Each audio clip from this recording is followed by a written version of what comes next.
రాజని పేదని మంచని చెడ్డని భేదమే ఎరుగదీయమ పాశం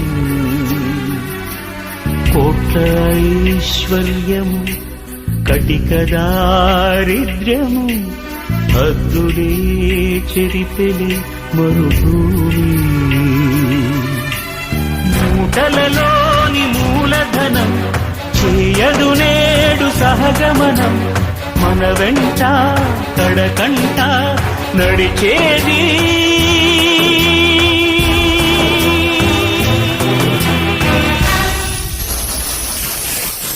ఆ నలుగురు